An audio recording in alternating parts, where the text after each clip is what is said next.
Assalamualaikum warahmatullahi wabarakatuh. Selamat pagi Sobat Tani pencinta kopi di seluruh tanah air. Saya ucapkan selamat pagi juga kepada teman-teman subscriber channel Kopi Jalan Express tanpa terkecuali tentunya. Baik Sobat Tani, pada kesempatan pagi kali ini saya akan review klon Tugu Sari yang berumur 15 tahun ya ini.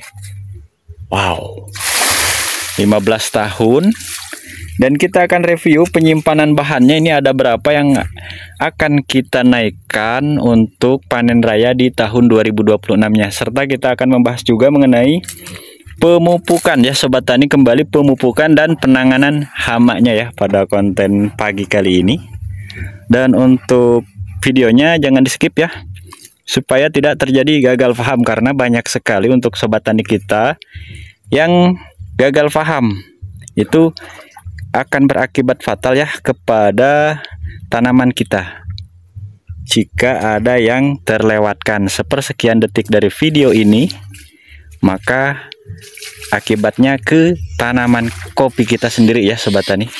Maka dari itu silahkan tonton videonya sampai habis ya Sobat Tani.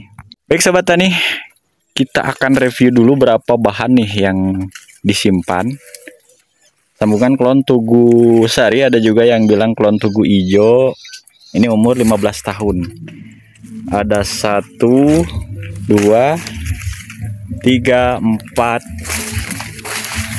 5, 6, 7, 8, 9, 10, 11. Ada 11 bahan ya Sobat Tani. Dan ini sudah melakukan penyambungan baru juga. Ini antisipasi ketika sambungan yang di atas bahannya over ya. Ini solusi untuk tahun 2027, karena ini akan berbuah full di tahun 2026-nya. Maka solusi adalah lakukan penyambungan baru dan penyimpanan bahan ulang kembali nanti untuk klon Tugu Sari atau Tugu Ijo ini di titik tumbuh bulan 11 ya. Jadi bulan 12 baru satu ruas, itu terbaiknya. Supaya ada nih contoh ya di beberapa bahan nih di sini, ini terlalu dini. Untuk klon Tugu Sari lihat ada yang sudah melakukan moto yuyu. Ada berapa ruas nih?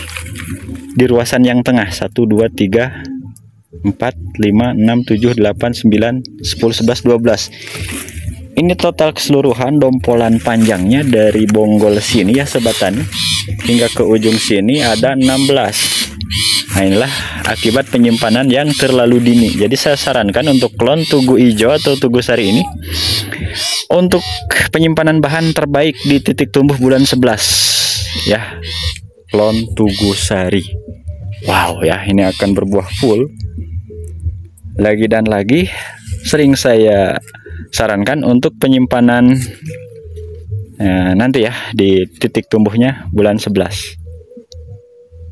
Seperti itu, supaya terjadi pembuahannya itu normal musim semua, tidak ditempatin oleh penyelang. Karena Sobat Tani tentunya sudah paham dengan klon legend ini ya, Tugu Sari, bahwa jika ditempatin oleh penyelang sangat-sangat jauh ya kualitasnya dibandingkan buah musimnya. Banyak yang keropos, isi sebelah bahkan zong semua tanpa isi. Itulah kekurangan klon Tugu Sari di penyelangnya. Maka dari itu jangan diberikan kesempatan untuk pembuahan penyelangnya ya Sobat Tani.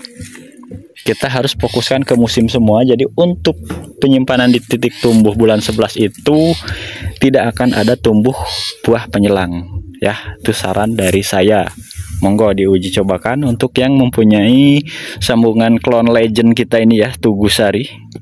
Ini boleh dikatakan pertama ada nih klon legend nih, Tugu Sari ya. Seperti itu.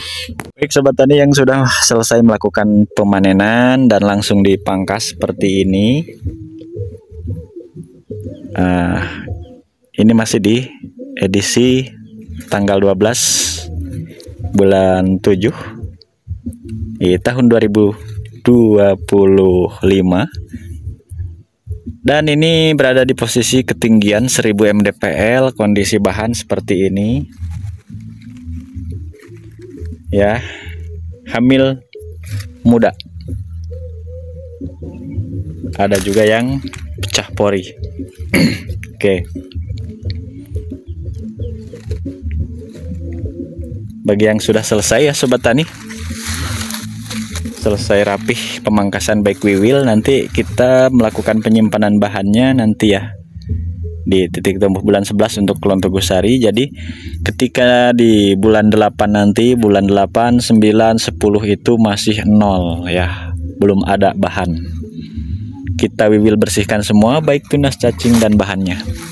Nanti di bulan 11 barusan satu ruas tuh terbaik klon Tugusari. Seperti itu ya untuk penyimpanan bahannya. Dan kembali untuk kita spilkan hama ya, hama, cara mengatasi hama PBKO tuh hama yang luar biasa sekali. Si kecil mungil yang paling berbahaya kalau menurut saya. Karena sering terjadi ketika kita sudah susah payah melakukan penyimpanan bahan seperti ini. Tuh ya, udah siap seperti itu, terjadi patah ranting atau mati ranting. Silahkan dicek oleh Sobat Tani, jika itu bolong maka itu adalah terkena hama penggerek ranting alias PBKO ya. Dan itu sangat sulit. Jadi saran saya, selain mengatasinya menggunakan insektisida baik yang disemprotkan baik yang ditaburkan seperti Purdan Plus tuh, jadi ada ya solusi yang lain, yaitu pupuk yang membuat tanaman kita itu mengebalkan imun serta mencegah dari hama atau bisa mengatasi hama juga. Itu adalah pupuk ZA ya.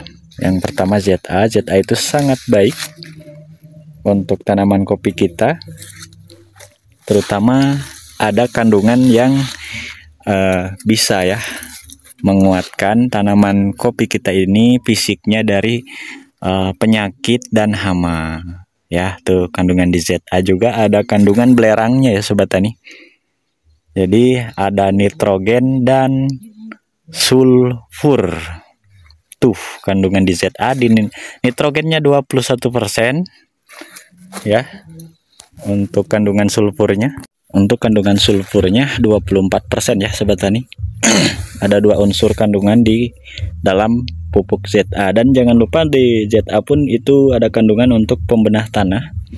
Dan kandungan belerangnya itu ya Sobat Tani, itu bisa menggantikan sebagai fungisida ya. Fungisida itu yang mana bisa membuat tanaman kita itu kebal atau tahan dari serangan penyakit.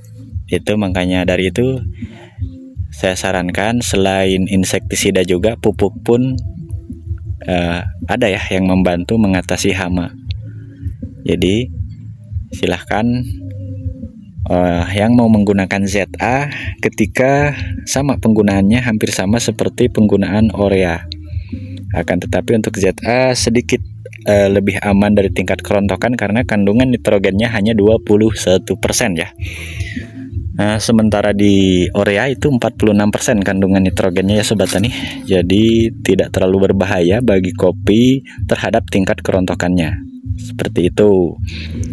Dan untuk yang lainnya ada di kandungan KCl. KCl pun itu baik untuk pencegahan hama. Dan saya rangkum saja ya langsung mengingat durasi yang terlalu panjang, jadi saya sebutkan dulu satu persatu untuk pupuknya, yaitu dari ZA, KCl, dan NPK Grower tuh ada tuh untuk meningkatkan imun dan mencegah hama itu menyerang tanaman kopi kita ya. Jadi 3 unsur itu, 3 jenis pupuk ZA seperti KCl dan NPK Grower tuh ada. Nah, jadi dengan kita memperkuat ketiga pupuk tersebut serta insektisidanya, mudah-mudahan ya Sobat Tani dengan upaya tersebut untuk hama yang menyerang tanaman kopi kita itu bisa teratasi ya Sobat Tani. Itu yang menjadi solusinya. Jadi kalau kita hanya menggunakan insektisida saja, tidak dibarengi dengan pupuknya itu untuk jenis PBKO ya terutama itu kewalahan kita ya. Kalau kutu kebul itu menggunakan insektisida metaklor itu sudah cukup, kita semprotkan itu sudah cukup membantu. Jadi solusi ya. Pupuk pun berperan penting untuk penanganan hama. Contoh, saya kasih contoh ketika bahan yang kita ini bolong ya. Kalau fisiknya kuat nih dahan ini, seperti di KCL untuk penguat ranting, dan di fisik ketahanan dari imun ada di ZA ya, atau di NPK Grower ada, maka walaupun bolong dia bertahan, insya Allah dia bertahan dan ranting tetap kuat. Dan terkadang sebelum PBKO itu menyerang lebih dalam lagi, menggerek ranting, itu sudah sembuh duluan dan PBKO nya akan mabok ya, mungkin karena ada kandungan pupuk yang bisa mencegah hama itu tadi ya. Seperti itu sobat tani untuk penanganan hamanya. Jadi kita itu melakukan penyimpanan bahan yang sudah siap seperti ini ya sobat tani, tidak sia-sia kita menyimpannya. Tentunya akan mulus kita bisa memanen rayakannya di tahun 2026 tanpa gangguan hama. Seperti itu ya sobat tani. Maka alhasil untuk hasil pembuahannya akan normal dan maksimal, dan tentunya di bobot pun jauh lebih bobot ya ketika menjadi biji ceri kering green wheat-nya. Tuh, karena untuk kualitas biji tentunya sangat baik, tidak dimakan oleh hama PBKO. Seperti itu ya sobat tani. Sobat tani, di konten-konten video yang lalu telah saya sharingkan untuk mengenai titik tumbuh bahan, bahkan sampai part 6 ya. Jadi ketika kita memahami titik tumbuh dengan baik, maka akan indah, dan untuk pertumbuhannya akan normal, dan selalu kita upayakan setiap tahun perawatannya seperti itu ya sobat tani.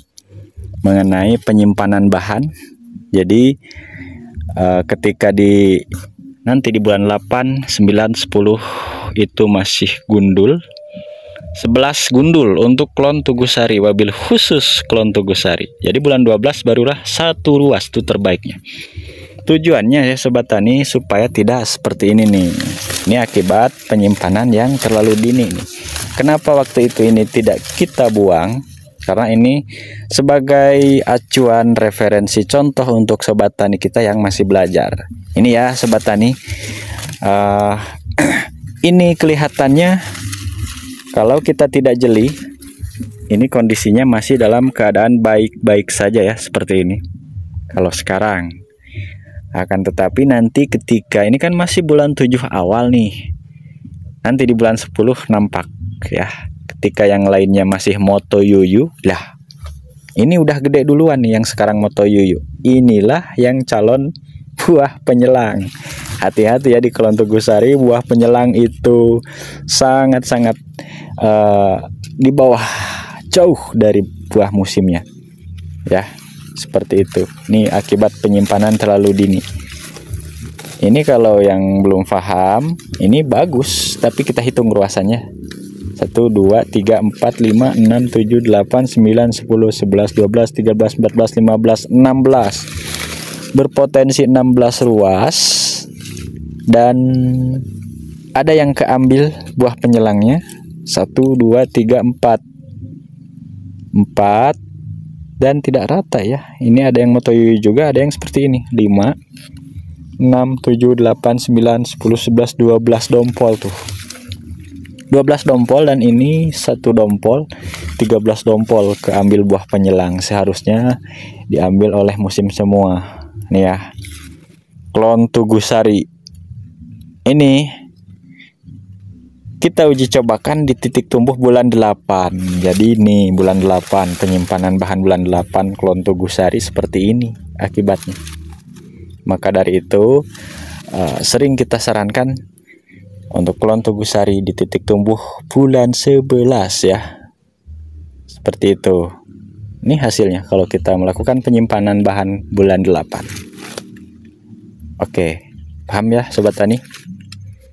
Baik sobat tani, pada dasarnya untuk klon jenis Robusta ini penyimpanan bahan itu sama, baik di daerah dingin dan di daerah panas. Titik tumbuh penyimpanan bahan sama ya, jangan dibeda-bedakan.